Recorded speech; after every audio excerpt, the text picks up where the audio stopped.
اس رمضان کو ہم آپ سے ریکویسٹ یہ کریں گے کہ آپ کے آباء و اجداد میں سے بھی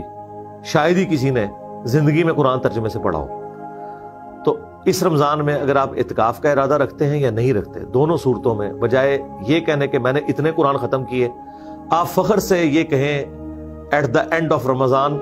کہ میں الحمدللہ اپنے خاندان میں اور اپنی نسلوں میں پہلا بندہ ہوں جس نے پورا قرآن ترجمے کے ساتھ پڑھا ہے۔ اور یقیناً ایسے ہی ہوگا کیونکہ قرآن کا پہلا ترجمہ 1920 میں ہوا ہے، پریکٹیکلی تو اب لوگوں کے ہاتھ میں ہے، کسی نے نہیں ترجمے سے قرآن پڑھا ہوا تھا۔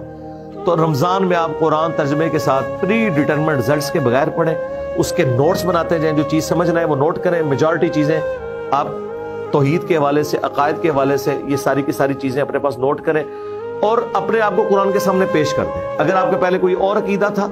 اب آپ یہ دیکھیں اس عقیدے کو چھوڑیں، وہ عقیدہ فالو کریں جو قرآن کے اندر ہے۔ اور میں آپ کو مشورہ دوں گا،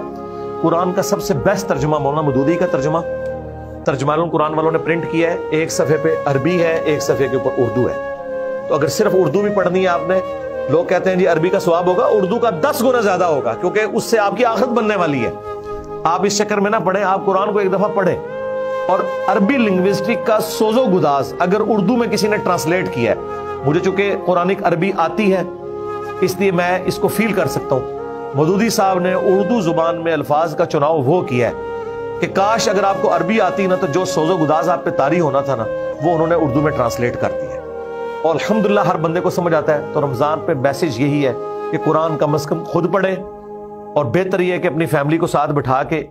روزانہ بھلے آپ ایک رکوع ہی پڑھ لیں، تو سورۃ البقرہ بھی کور ہوگی تو آپ کو قرآن کی اوورال تھیم پتہ چلے گی انشاءاللہ۔ ٹھیک ہے جی، جزاکم اللہ خیرا، سبحانک اللہم وبحمدک، اشہد ان لا الہ الا انت، استغفرک واتوب الیک، وما علینا الا البلاغ المبین۔